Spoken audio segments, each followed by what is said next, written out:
And there we go. You ready? Oh.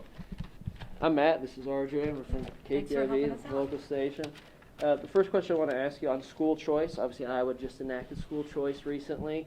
The local school district here says they project to lose about 200 students to private schools. What's your reaction to that, and do you still stand by school choice? I think it's a win for parents. I think right now you have to, parents know they have one job, and that's to raise their children and set them up for success.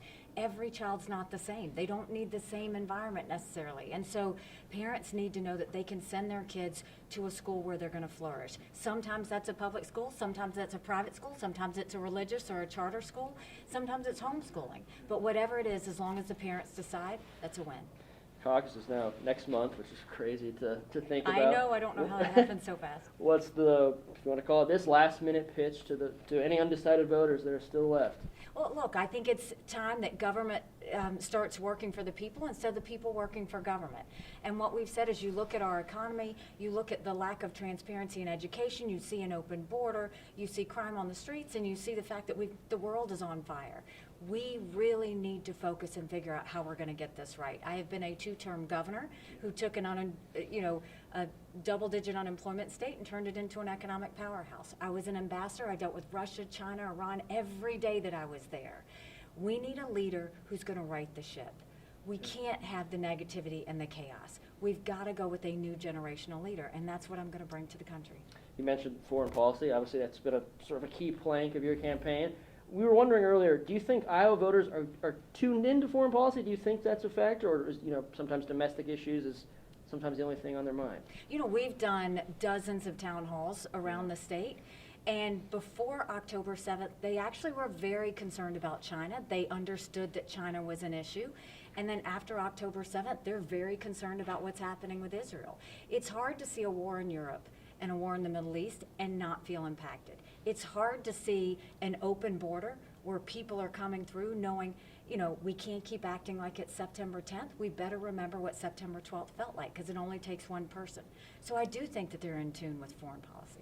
Do you worry at all that China may be taking a backseat, because October 7th, obviously that's taken up a ton of energy and a ton of focus? Is that a concern, do you think? We need to be able to balance multiple balls at one time, and we need to focus. And the only way you do that is with American strength. Not being reactionary, but actually being in front and letting those countries know what we expect of them. When I was at the United Nations, I told countries what America was for and what America was against. I didn't care if they didn't like me, but I wanted them to respect America. That's what we have to bring back. Some of the polling sounds like you're gaining some ground. I think there's a new poll Monday, I think, if I read it correctly. Why do you think that is, that they've been gaining ground, if the polls are to be trusted? Look, we're going to fight until the very end to earn every Iowan's vote, but we appreciate the support. We appreciate the momentum. We feel it on the ground, and I think it's because they know that an accountant would be good in the White House because they feel the pressures on the economy. They know a mom understands the needs of parents when it comes to education. They know that I dealt with foreign policy. I know how to deal with China, Russia, and Iran, and I would absolutely close our border. And so I think that they can identify with the fact that I know what their pains are, but I also know the solutions to fix those pains.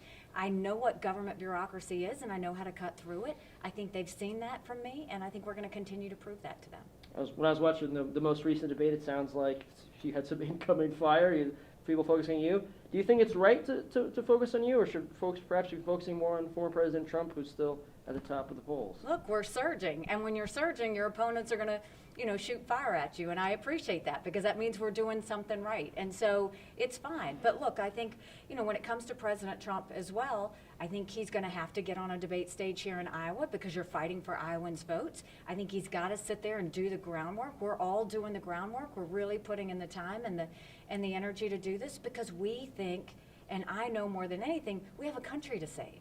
And the only way you're going to save our country is if you go out and listen to the people and make that case. And I'm willing to make that case. So you think he needs to get on the debate stage? You said in Iowa, too. You think he needs to be on a debate here? You can't have an election and not appear on a debate stage in front of the people who are going to be voting for you. I mean, that's an arrogant approach to think you don't have to do that. So I totally expect that he would be on the debate stage. Anti-Semitism has been on the rise. I saw the FBI director testify that it's up exponentially, essentially.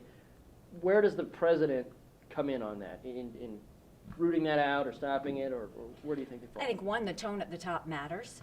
we should realize that if this was the KKK, people would be up in arms. And anti-Semitism is no different. The first thing we need to do is the definition of anti-Semitism. Biden was wrong not to include anti-Zionism. You have to, anybody that doesn't believe Israel has the right to exist, that's an anti-Semitic thought. And so we've got to root that out. The second thing is we've got to get foreign money out of our universities and colleges. You've got that Arab money. You're seeing these pro-Hamas protests. These didn't happen by accident. No more foreign money. We go to our universities. We say you either take American money or you take foreign money, but the days of taking both are over. Okay. And then I think we need to make sure we go to those universities and say if they don't protect students, if they don't make sure they address anti-Semitism, then you pull their tax-exempt status away. And that'll get their attention. But there has to be some accountability in the process. Is that something, what you just laid out, you think the president can do? Absolutely. I think that the president can set the tone at the top. They can change the definition of anti-Semitism, and they can absolutely push for the tax-exempt status to be taken away from any college campus or university that's not protecting students.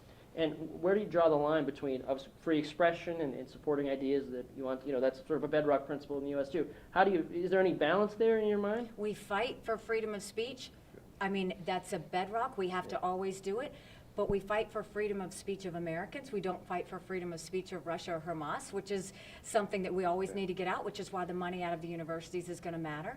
But when it turns to violence, that's different. When you are sitting there talking about killing Jews, when you're talking about genocide, when you're talking about, destroying a country of people, that's a very different thing than freedom of speech. And you have to make sure that when it turns to violence, that's the time that you deal with it. You mentioned Russia. I think some Iowans think, why should we send any money to Ukraine? It's a faraway place on a different continent. I'm sure you faced that on the campaign trail. What do you say to those folks who think?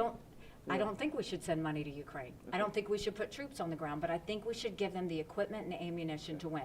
Because dictators always tell you the truth. Putin has said once he takes Ukraine that Poland and the Baltics are next. Those are NATO countries that would put us at war. I'm the wife of a combat veteran.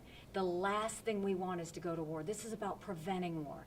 Supporting Ukraine prevents war. And remember, if Russia wins, China wins. That's what we don't want to have happen.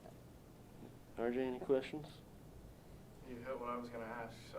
Cool, thanks. All good. Thank you. Appreciate it. Appreciate it.